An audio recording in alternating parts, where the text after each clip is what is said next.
And what do you hope this conversation leaves behind for people listening to this particular podcast? That they embrace who they are and they know not only to take care of themselves first, but curiosity and connection and being and like working with people is where the magic all lies.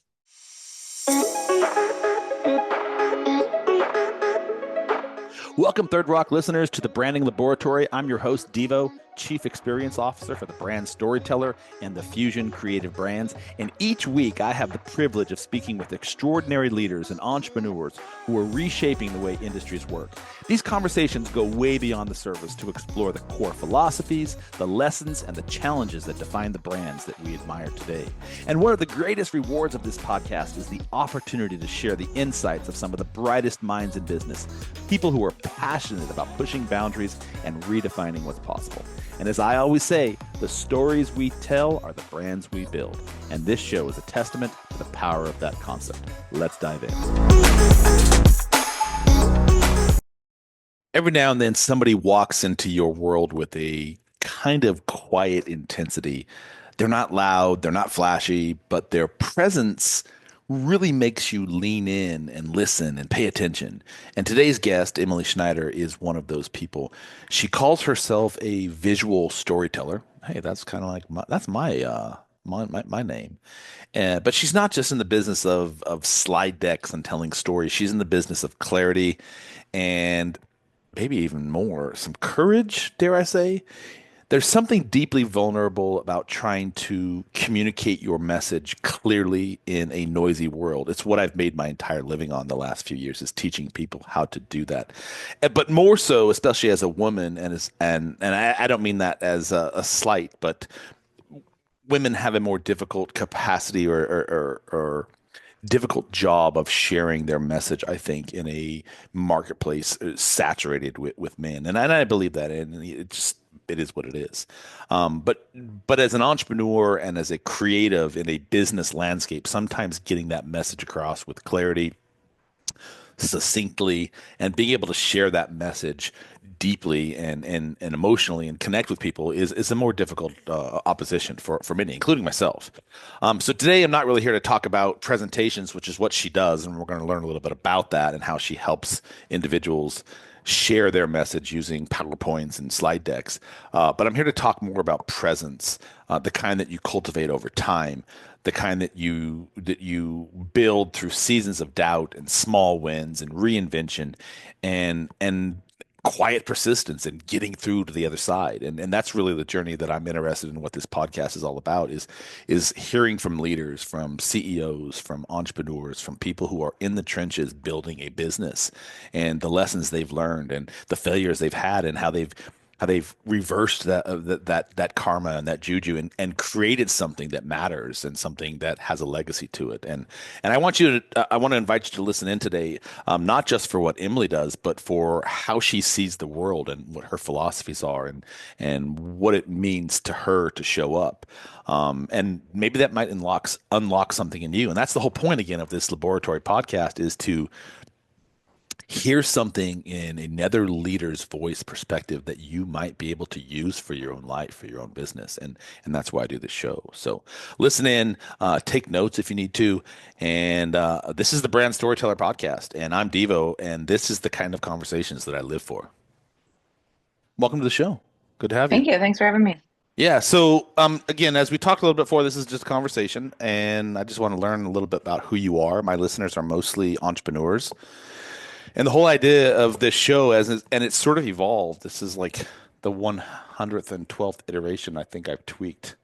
The more I kind of dive into it, the more I realize the conversations that I live for are the ones that have like a raw authenticity to them and not afraid to pull back the covers on the leaders, yourself, and how do you live and how do you view the world? What are your philosophies? What are your biggest lessons? What really just gets you going in the morning, unless it's Friday, and just kind of share your candid insights with my listeners. And so it's not really about what you do as a business, and I do want to know that, but it's really like, how do you think, how do you operate, how do you view the world, and what can I take from this conversation, or anyone listening that's like, holy fuck, that's a nice gem that I can put into my life today. Does that make Sure. sense? Totally. I So love curiosity. It's how I thrive. yeah. So I guess before we get into it, just so we have some context, who are you? What do you do? And what is it you're trying to ultimately accomplish with where you are right now in your life? I love it. I'm Emily Schneider. I refer to myself as the PowerPoint queen, but really I'm a visual storyteller specializing in PowerPoint with a magical knack for simplifying complex information.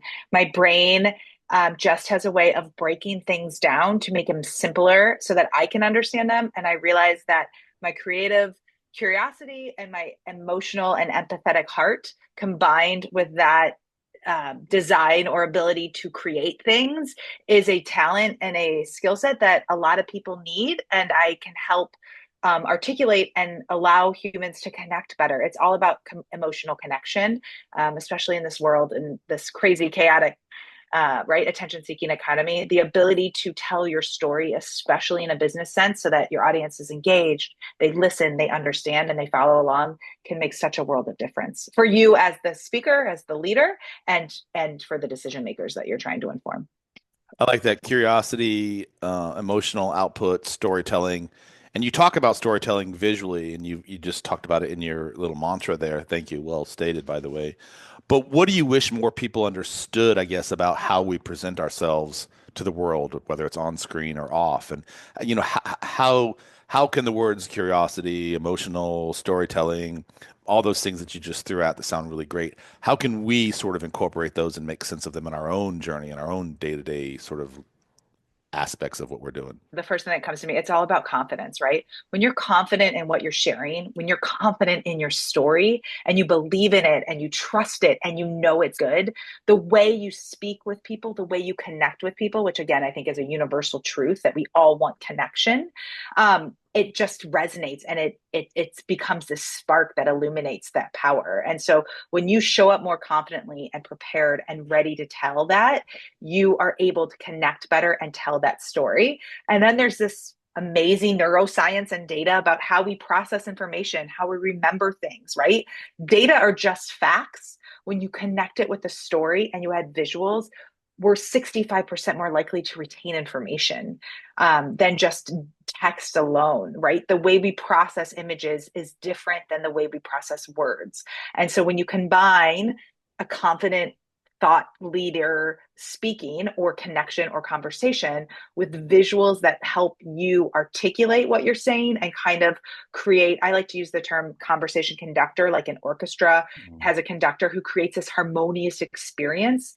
That's what you're creating. And it's as simple as it starts with, like, we were just talking about my young kids, like my daughter can't read, but she loves books because there's an emotional connection to pictures that help her see a story. And so when you have somebody who's there to bridge all those gaps together and create this harmonious experience, it really is a powerful tool. So what I hear you saying is it's less another brick in the wall and more shine on you, crazy diamond. Your shirt. Oh, yeah, sure. Totally. Right. It is. It is. It's about showing up better with the right story, and those visuals lead to everybody being on the same page, right? We could talk about what the weather's like. We could talk about a tree outside. I can say I have 5 trees outside. You have no idea what kind of trees I'm talking about. But when I start to tell you what they are, or when I show you pictures and I set that visual scene, we're all on the same page. And it makes a lot of sense, especially when you're talking about investments and moving businesses and product development. You got to show people what you're talking about as you're speaking to it. All right, so the question begs because I saw PowerPoint and I haven't used PowerPoint since I worked at the corporate world back when I was a slave to the system. People still use PowerPoint? Oh yeah, it's not going Who? anywhere. Everybody. Who? Everybody. It's the most universal tool. I mean, I think that Microsoft has like 60 some thousand million, I don't know the data, I'm making that up, but they have a crazy number. It's the most used universal tool Okay. because it has functions to create and be exchanged and be collaborative and allow you to lock in things that make it easier to become turnkey too. All right, I'm not going to argue with you. I just didn't know that. So thank you for Yep. sharing that insight with me. I'm a Canva dude now, so I really love Canva. So I don't know, is there a difference between using Canva for a slide deck versus PowerPoint? Yes, Canva's amazing. And Canva helps with design, and especially for people who aren't really comfortable in PowerPoint as a tool. Mm, PowerPoint has a lot more blank starting spots. Canva has visuals. And again, going back to this whole visual storytelling, when you start with something, it's easier to build on. mm, But I also think you should never start online. But Canva doesn't let you from and again, they're evolving, so I haven't explored all of their templates, but you can't lock in masters, you can't set styling in terms of headline and treatment, you can't copy things, but mm. really it's about setting up your grid and locking background and layers.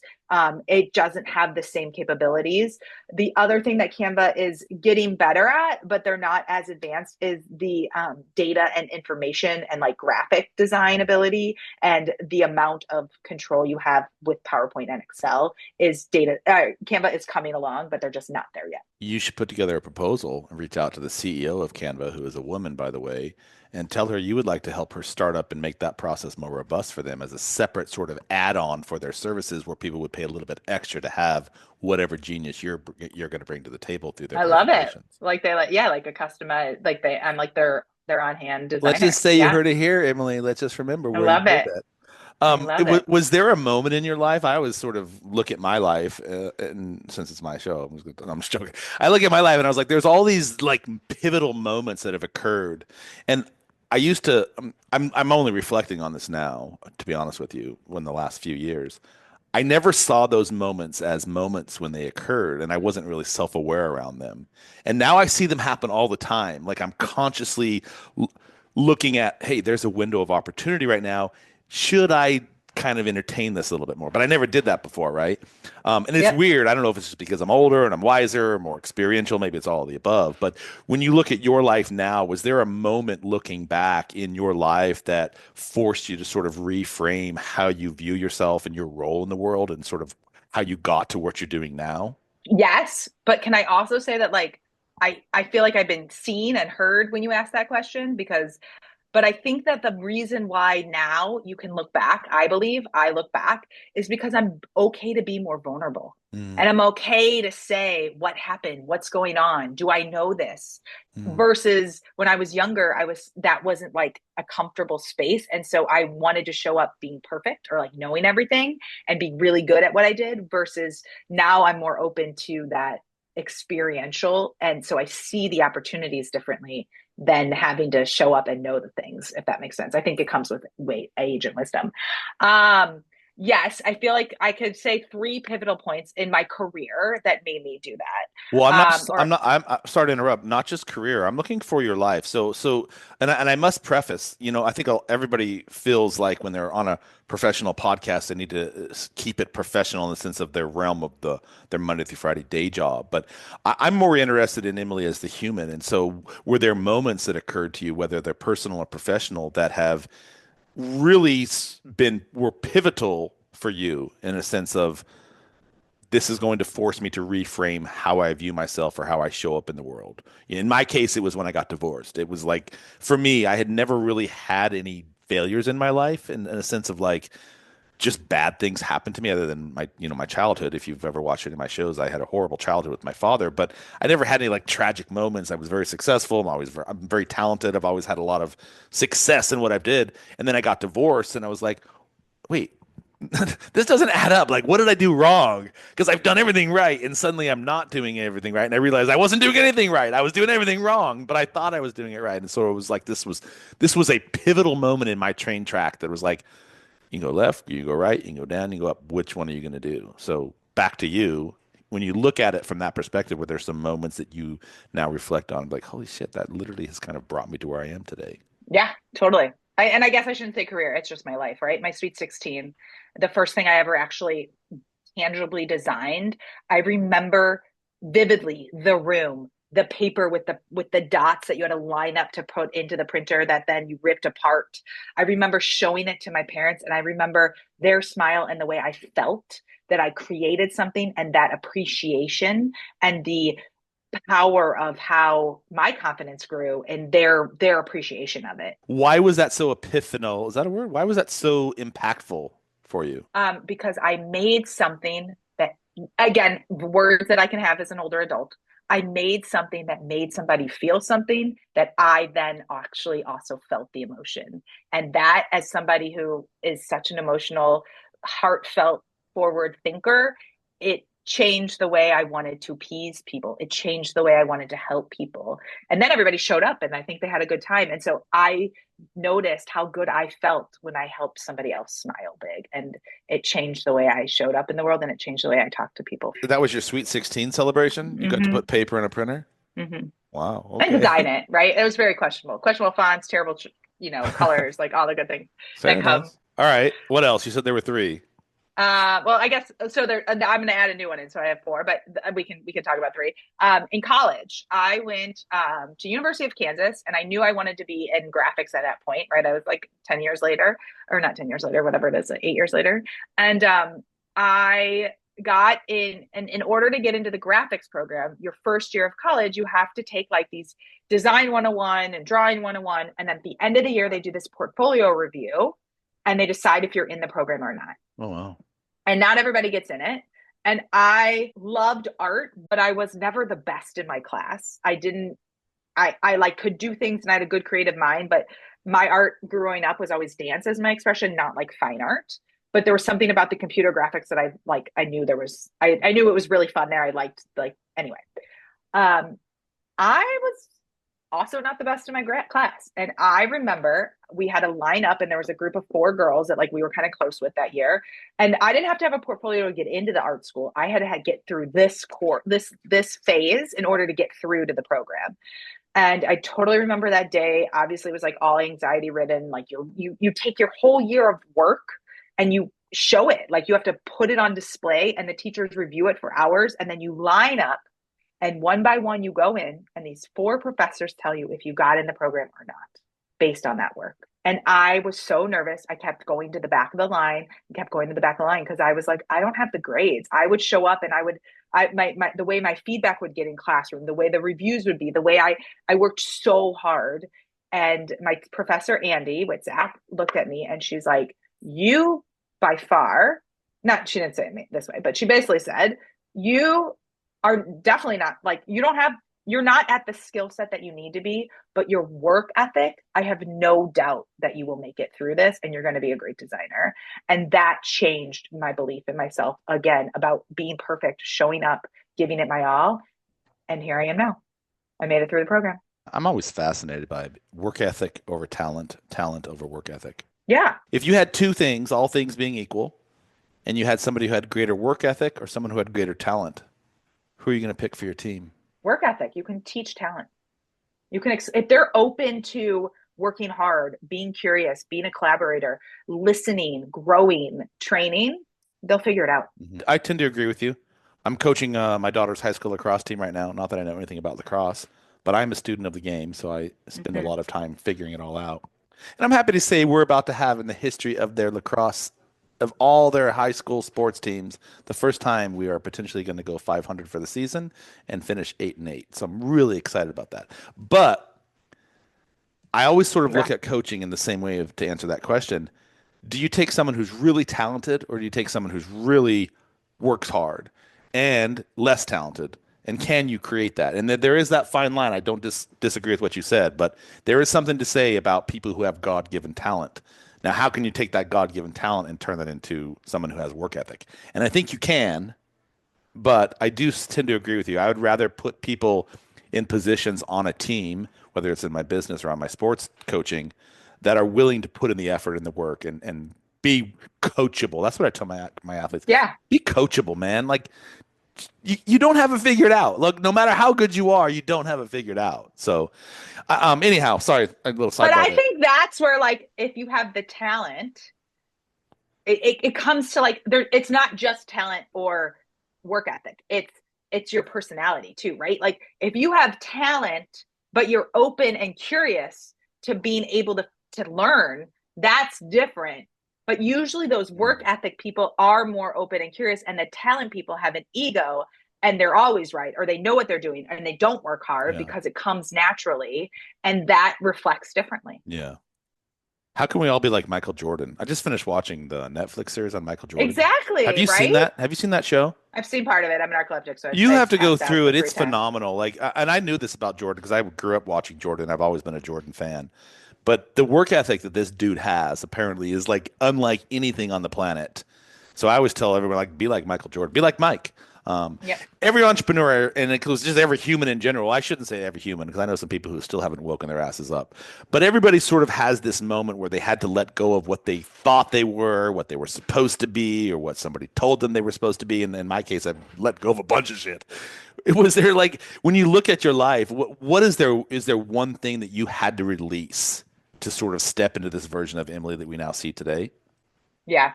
What? It was the art of being perfect at Mm, everything and releasing that and bracing and embracing the curiosity and the wonder that comes with not knowing. mm, Again, going back to the pivotal moments, 2023, I had a long-term contract with a client. I had been 3 years into my freelance business, and I started freelancing because I was 8.5 months pregnant and laid off as another pivotal moment in my career. But that 2023, January 3rd, 4th, whatever it was, I showed up ready to work for the year. And my sweet director was like, budgets have been slashed. We have to cancel all contracts. And boom.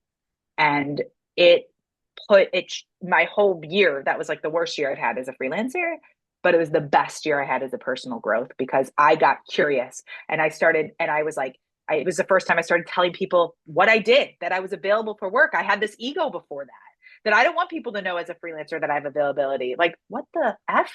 Like, I'm a freelancer. I need work constantly coming in the door. I'm a contractor. Like, you don't, nobody knows unless you tell them, I realized. And as I mm. started having these, I call them curious conversations, reaching out to people, what's inspiring you? What's driving you? Because I Mm. was lost and I didn't know what to do. My ego was trying to like control me. I realized what I loved doing and where my joy came from. And I ran into this term because I was reading a book called Zone of Genius. And it's about doing work or doing something that brings you joy, that lights you up, but that you're really darn good at and you're confident in it and you're proud of it. And I was like, that's that. It was one of those books where you read it and you're like, did they write this for me? But that chapter changed the trajectory of, I think, my life because it allowed me to say, I can be curious. I don't have to be perfect, but if I'm good at something and I'm willing to help people and work with people, it's a win-win for everybody. I was looking at my phone. Sorry, I was listening to you, and the reason I was looking is I was trying to find you on social media to sort of see if you are talking the talk and walking the walk, and you are. So, for those of you Thank who you. are just listening to the show, and this sounds like a radio broadcast, but I always like to just plug. This is Emily Schneider we're talking to, and she's a visual storyteller specializing in PowerPoint presentations for leaders, right? So, I'm not giving you I'm going to let you have the 30-second mic on that. What do you do specifically now? What problem do you solve, and who do you specifically solve this problem for? Yes. So I help take presentations to the next level. I help create more connection, trust, authenticity, and create more confidence for leaders to tell their story to move their businesses forward, to create opportunities and drive conversations that they need to have that are based on clarity and information, right? And the data and the facts of their business. I work with a lot of C-suite and leaders and just founders and, and entrepreneurs who have and know that they have a story to tell, who usually are articulate enough because they've been through the journey that they understand the importance of being a good presenter, but they know and they'll raise their hand and say either presentations are not my skill set or I don't have the time and this isn't where I should be investing my time and energy and I can save that and it's worth the financial investment for me to give it to somebody who can do it and the ability for me to connect and then elevate that really helps them and their business and let them focus on what's important. So what I heard is you help C-suite specifically executives who are challenged or marked for giving some sort of presentation, whether that's to the board of directors or workshops or whatever it is that they're doing, internal, external, et cetera, and you help them craft a message for these specific decks that they're going to be presenting to an audience. That's kind of, did I encapsulate that? Yeah. Okay, sorry. I actually just did some work on this week, and I could like as you were saying that, I was like, actually, I just wrote this like very epiphany that I help. I use emotional intelligence to create narrative experiences through presentation design. Emotional intelligence to create narrative experiences in presentation design for businesses. Does that new little thing that you just rattled off, does that include who you work for, who you work, and who you Um, no, I have not. I have not gotten that far. got to get that down? And this one, yeah. I mean, I got this one too, right? Let's talk about my phone. Like, I got it on my phone. It's my screensaver, right? I believe in the magic of a well-crafted presentation to create momentum, drive business success, and unlock game-changing opportunities. I help business leaders turn their ideas into concise, impactful presentations that build confidence, save time, and make a lasting impression. I want to hear that when I read it, and I just want to know exactly, are you talking to me? So when you ask yourself Yes, that question, when I read that, am I talking to me? to me. Is that the question? If you were me, a C-suite executive, and you were reading that on LinkedIn or social media, wherever you read that, would you be able to answer the question, is this talking to me? I hope so because I find that when I reach out to people they and I explain what I do, I help business leaders have more confidence, tell their stories better, and design presentations to make a visual impact. They are like, tell me more, let's connect. So Hmm. I think Hmm. so. Okay, well, cool. But I wasn't but saying it wasn't. I was just asking if but that's what. I also appreciate the challenge because I think to your point, like this new emotional intelligence to create experience or narrative experiences, like yeah, that doesn't answer the who I'm Mhm. reaching out to. The It's a work in who, progress. the who, the It's what, the why, and what makes it unique, and specifically, why would I want to work with you? What problem are you going to solve for me?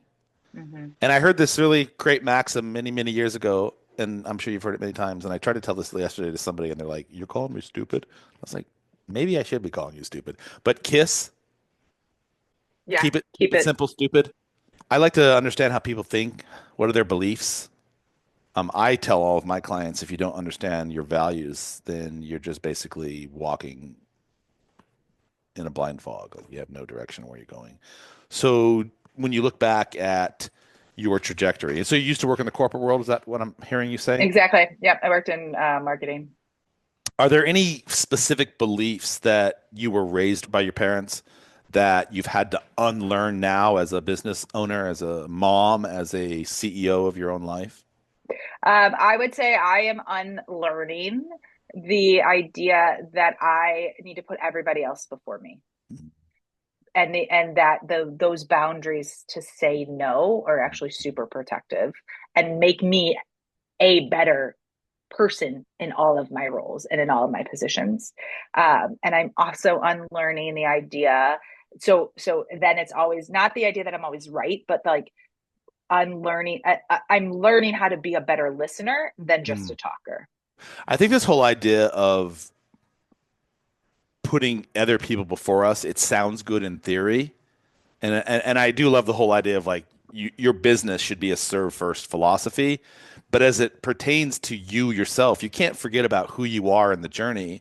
And if you're underserving you, if you're not taking care of your health, if you're not giving yourself time to relax, if you're not doing things to nourish you and keep you curious, to borrow your word, like what good are you to the rest of the world if you're like fucking yourself up, right? So and people are always like, well, that's just so narcissistic. And I was like, no, it's not, man. And I'm actually running through this journey right now. This is interesting conversation. I have a client right now who is just we're really collaborating well together. We're really gaining some momentum right now, and there's conversation about him. He wants to hire me in like a full time capacity to basically help him run his business. And I was like, and for a nice chunk of money, but I have to remind myself I'm here to build my business, and I'm here to do my things, and I'm here to make my impact and run my podcast, and still have time to play with my children and play with my wife and travel and all the things. And so I have to ask myself, is that filling me up? Like, or am I just chasing this, this golden chalice of more money, which in theory sounds great. It'll give me greater opportunities, but at what cost to myself, to my sanity? And so I think we've come up with sort of a game plan that's going to work. But you're right. That's a really good point. And I don't think a lot of people figure out how to do that until it's really late in the game, and a lot of toxicity is built up, and it's like shit. I got to unlearn all that stuff and start over again to an extent. So if you were counseling me or anyone else in that space now, because you're going to ultimately talk to yourself when you're helping other people, right? It's like shit. I'm just really talking to myself over here when I'm helping other people. What would you say to yourself if you were in a conversation and you were like, self, like you're not taking care of you. Like, let's talk about this for a minute. So how would you counsel yourself in that space? For me, it's reminding myself of boundaries. I crossed my fingers when you were talking, because another thing I'm unlearning is the idea that like less sleep, more productive, more things is better. And actually, I'm learning the magic of sleep actually is that empowerment to do the things, to show up, to have more clarity, to say, hey, I don't do meetings on Fridays, but I'm happy to meet with you Monday morning and not feel bad about it. Mm, Or I can't, I used to say yes to every project and sacrifice all my sleep. And I have learned that is not, and then my work wasn't good because I'm exhausted, or right. And I'm not perfect, to be honest. Like March and April, like I didn't take much break because there's a home project going on that I'm trying to fund and make sure that it's covered. And so, but I like recently this week was like, I need a break. Like I need a pause. So it's an evolution. It's about giving yourself some kindness and some grace, but I think it's being clear on like what you need. And for me, it's creating like productivity schedules. It's being mindful of like when I'm productive, mm, what I enjoy doing. Why would I do work that I don't love? Especially that's like where I'm like what I learned in the marketing world and working for somebody versus myself. I'm like, I don't mind working weekends or nights because I make the schedule because I'm gone from 12 to 2 some days running errands or going on a walk with a friend and whatever. And if I own it, I can't get mad at myself and I can't hold this bitterness. And now I believe creative work, you have to be joyful, you have to be happy, and you have to be healthy, or else your work is going to suffer. And I can see the shift from when I worked for somebody else to where I work for myself, and that ability to create the space and the environment. I mean, that's what being an entrepreneur is all about, and mm. building your own thing is doing what works for you. And just if I'm up at midnight now by choice, it doesn't mean I have to send the email because I don't want Yeah. anybody to write me back. So it's delayed. It's like schedule send. It's using tools and saying, I need, I don't know that answer. Let me find out versus like, I should know it. It's those kind of graceful things to help me show up better. Mm, I love that. I'm working on a magazine article right now for a magazine. I'm just saying that a couple of times so you can show how cool I am. Writing a magazine article. I am, but it's sort of like there's more than one way to be addicted, and it's centered around it's not just drugs and alcohol or like there's lots of ways to be addicted, and work is actually an addiction for some people because it gives them this sense of validation, this sense of fulfillment. I'm making a difference, and it's like working harder means I'm working better and all these sorts of things. And I was like, I don't really feel like I used to feel that way, but I don't feel that way anymore. So I appreciate what you said. I posted something this morning on LinkedIn, which I just followed you, by the way. Before you do anything, Yay. before you do anything, launch, post, pitch, or plan, ask yourself, does this solve a real problem? Is this genuinely enjoyable for me or for others? Does this curate or add real value? Does this entertain or emotionally engage? Does this teach or clarify something useful? Does this inspire action, change, or perspective? If it checks even one of those box with intention, do it. If it checks more than one, you're onto something meaningful. Do you agree with all that? Yeah, I think the intention is the biggest part, right? Yeah. Are you intentional and are you thoughtful with your choices? And it gets easier over time, right? As you build it, as you figure it out, as you create that ability to say me first or hmm me too, hmm it helps. Well, serving yourself is literally claiming your birthright as a creator, in my opinion. But I didn't come up with that. I came up with from this dude named Neville Goddard. Have you heard of that guy before? No, no. You need to read some Neville. He's an old school philosopher, but he had this whole piece around serving yourself as like the number one priority. Is like you cannot give what you do not possess, for example. So if you want to serve others with meaningful and intent and in purpose, you have to first recognize and embody that your own power also needs that because you're just basically a vapid, soulless entity if you're just throwing everything away, right? So Yep. you should check out some Neville. I really I think he would resonate with you. Um, wow, lots of cool things. So, I guess in have you always been in a leadership position? No. I But in mean, no, no, no, I don't mean like CEO. When you look back at your life, oh yeah, I guess so. I was like cheer captain all the years. I was always like the yeah, guru bringing everybody yeah. together. Yeah, I like So you've I like always being sort in of been in, control. yeah. Yeah, for I find sure. I find that to be like one of I find that to be one of the most marquee common elements in most CEOs, entrepreneurs, is that most of their life they were sort of whittling their way through and finding leadership positions, as you just said, cheer coach, whatever it is, captain of the football team, all those sorts of things. But I don't know that leadership itself is something that's really taught as children. We're not really taught like how to become better leaders. And I don't mean leaders of a company all the time. Like leaders is like, for me, it's a metaphor for holistic perspectives and how you show up in life, making the right decisions, being morally, have a moral compass, being able to serve yourself, being able to like create something that helps other people, whatever. Like leadership comes in many shapes, sizes, and colors, right? So I did this little exercise a few months ago. I was writing another article, and it centered around this whole idea of leadership and how do we show up as leaders. And so I interviewed, and I'm asking you because I took all of the CEOs that I had interviewed on podcasts over the last 4 or 5 years, and I sent them out this mass query, and I was like, "Here's what I'm doing. I would love to hear your take, and if I like what you say, I'm going to incorporate it into my article." And I did. I picked 5 people, and you can see it on LinkedIn. What's your view of leadership? What is leadership to you? So when you say that like leadership isn't taught, it just baseball season just started for my 9-year-old, and there are so many conversations that we have that I hear the coaches have that I hear other parents screaming on the sidelines, and it's about showing up for the team. It's about cheering them on. It's about being on the field with your presence, even though you may feel defeated or you had a bad at bat, but Mm, cheering them on. It's even just what's the pitch count? Where does the ball go next? I think mhm, those are leadership qualities that are slowly coming, but it's interesting because again, as the new season is starting and these guys are figuring it out, I hear it, and I hear it being a conversation that they're having with these young kids, and I think it's starting to evolve. I was not in a group like team sports. I was in more, I mean, I guess danced, but it was a different mhm, kind of team sport, right? It was all choreographed. mhm. So very interesting that you say that. Okay, so the question is, what is my leadership style? No. What's your view of leadership? If you had to define leadership, what is it? Oh, I think leadership is about empowering people to do their best work and supporting them and being and showing them. It's a modelship method. I believe as a mom, I'm a leader, right? For my crew, for my team. I call them Team Schneider. And I always say to my husband, I have to show them. I have to do the work and the way and the behavior, and I have to act and I have to speak because you learn by example. And I think that's what leadership is really important about. It's not about just saying, it's about doing. I like your take on it. You'll be tickled to know that I think there were 55 people that responded back, and all of them had various takes on it with their own subtleties and nuances.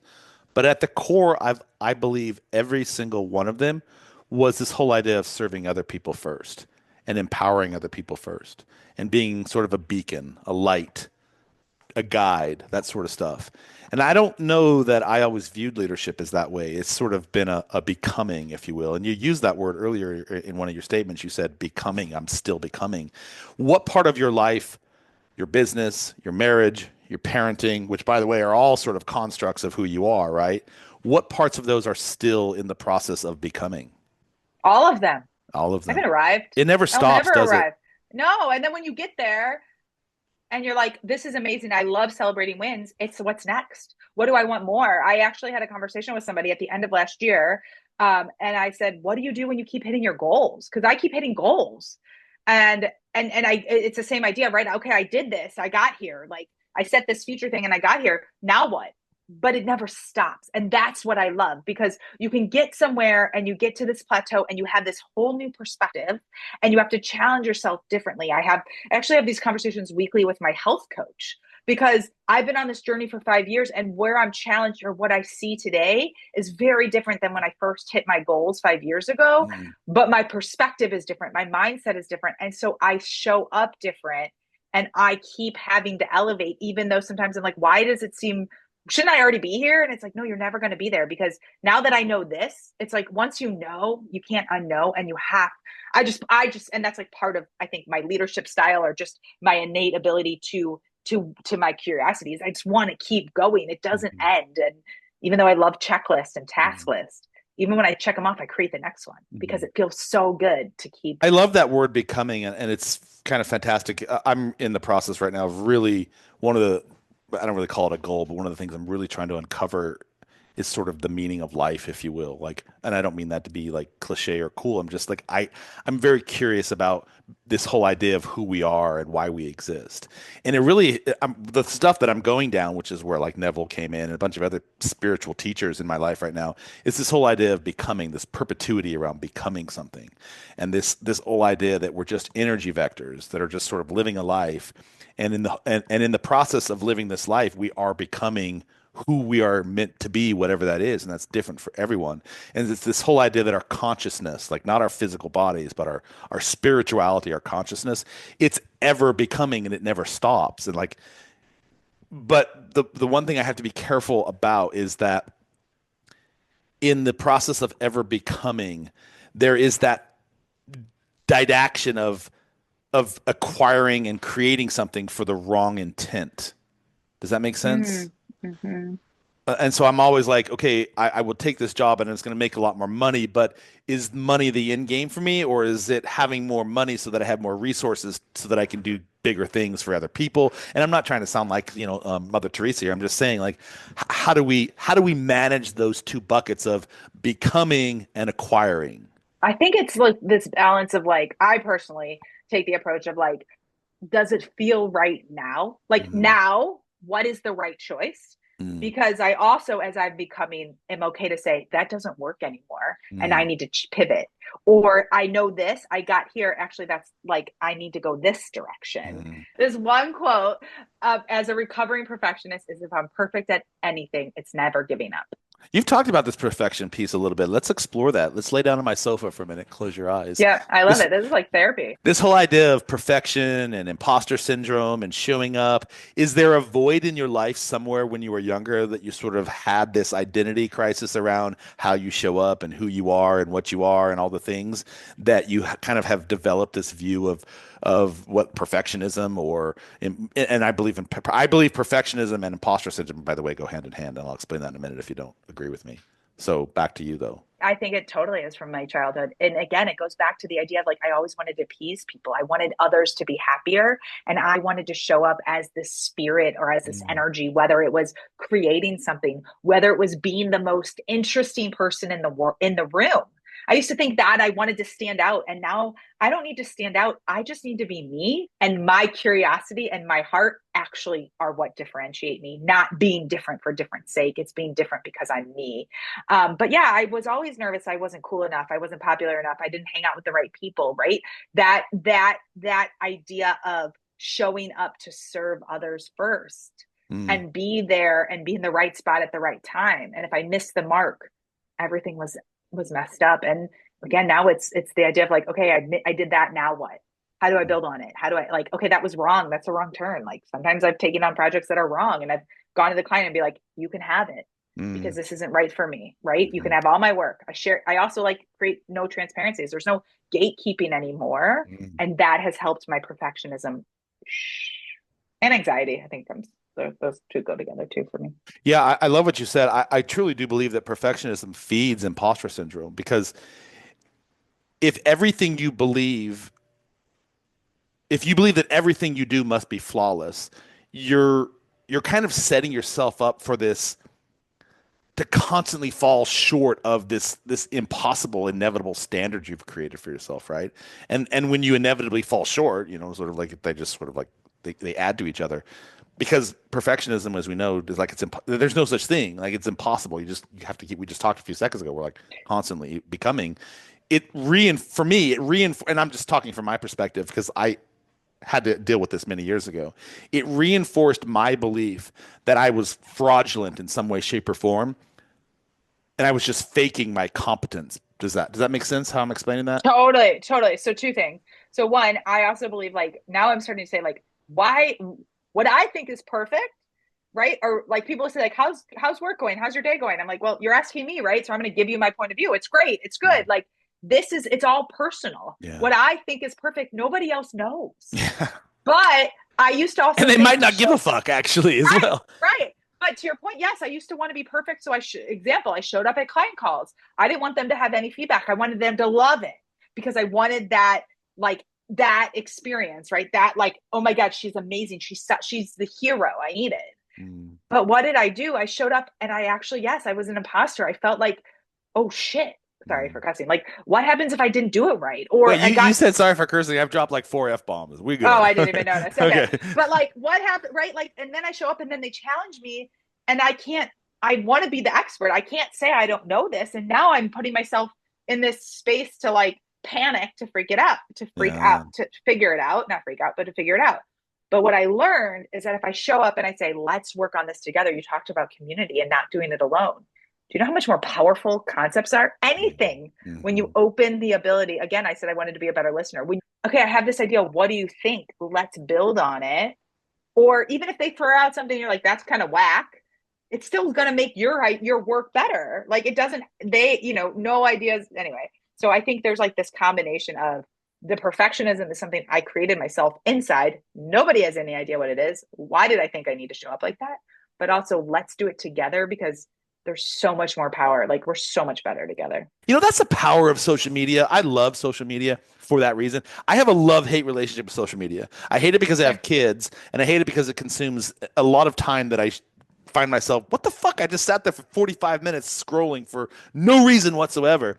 But I love the fact that I have things that I want to share with the world, and people actually are listening, go figure, and I get to share something and hopefully change one person's life. And it's this podcast and it's my social media and on Instagram. And I can't say that a day doesn't go by. Someone drops me a message or leaves a comment or sends me a DM. And it's like, dude, this literally changed my perspective, or this made my day, or this really made me think, or fuck you, I hate your perspective. Like all those come in at one time. But I would have never had the opportunity to do that had I not built a business around sharing my message, confronting my imposter syndrome, dealing with my perfectionism, and realizing that I'm not just another brick in the wall. So you've talked a lot about these sort of things. By the way, my grandfather used to tell me you have 2 ears in one mouth for a reason.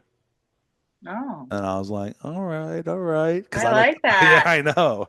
I don't know if it's his statement or not, but I just really love that. So, um, I just want to share that with you. Sorry, I lost my train of thought. When you're not busy building this business that you're doing, like what you're in the middle of right now, what are you doing to take care of you as an individual on the personal side of things? Like, how are you nurturing and cultivating the Emily Schneider personal brand? Because you probably are. We are the brand. If you're a solopreneur or an entrepreneur with a small business or a small team, like in today's market, you are the brand. So, what are you Yep. doing to become the brand? Done. Cause and effect, man. Cause and effect. When you think about, and I know you're busy, so I don't want to take a bunch of your time. That's just my polite way of saying we're almost coming to an end, by the way. I'm just, I don't want to talk to you anymore. We're no, done. no.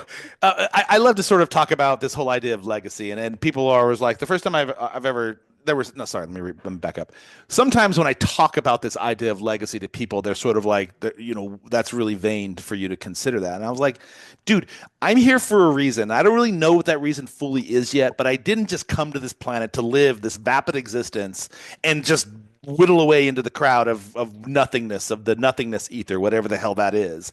I'm here to leave something. I want to leave a mark. I want to affect people. I want to touch people's lives. I want to know that at the end of the day, I made your experience with me a little bit fucking better. And that's really what I view life as. So that's my legacy, whether that's in my business, whether that's me coaching my daughter's teams, whether that's as a family man, raising my children, being a better husband, whatever it is. Like, I want to know that in my experience with you, whatever it was, short lived, long lived, whatever, even if I pissed you off, maybe that's my legacy. I taught you not to hang out with people like Devo. I want to know that I had some impact on this planet. So when you think about Emily Schneider's legacy, what do you want your daughter, or what would you want your peers, or what would you want your husband to say about Emily Schneider and the legacy she Besides, left? besides that they felt loved, that they smiled, because I believe when you can spread a smile and that you feel that you that then radiates out, right? When you smile at somebody and they smile back, it changes everything. Hmm. And so Hmm. the idea to help other people be more confident, to show up, to feel loved, to feel heard, to feel welcomed, and to be kind to each other is what I want everybody else, what I want people to believe. And I think that idea comes with like being present and then to feel, again, feel accepted and feel like I'm there with them and I'm not somewhere else. I appreciate that. Let's talk a bit more pragmatically, though. Okay. But that's my legacy. I mean, I want people to feel confident. I want people to be happy.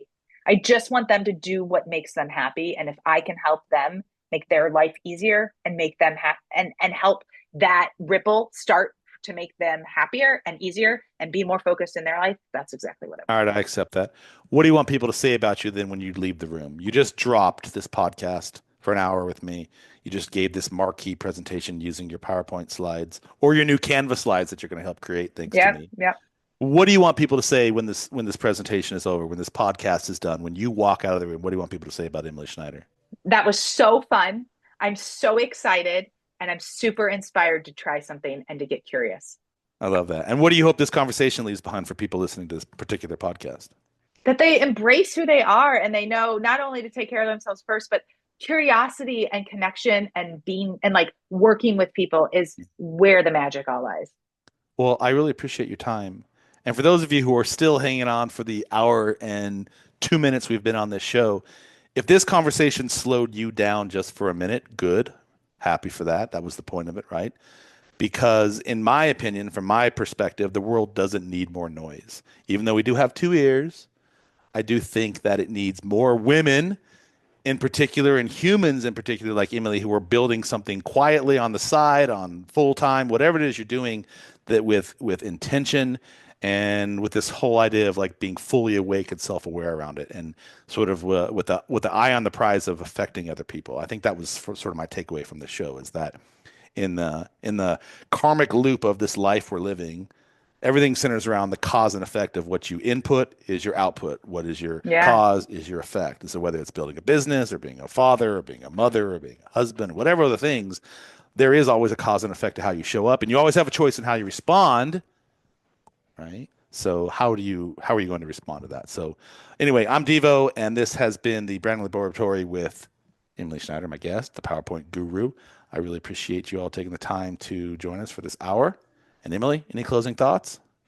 Thank you for having me. This was awesome. Brilliant. All right. We'll see you on the next episode.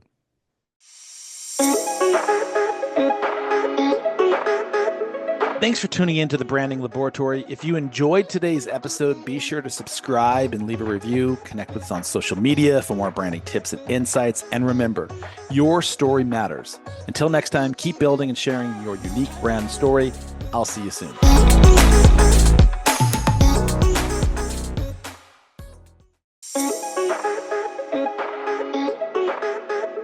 Thanks for tuning in to the Branding Laboratory. If you enjoyed today's episode, be sure to subscribe and leave a review. Connect with us on social media for more branding tips and insights. And remember, your story matters. Until next time, keep building and sharing your unique brand story. I'll see you soon.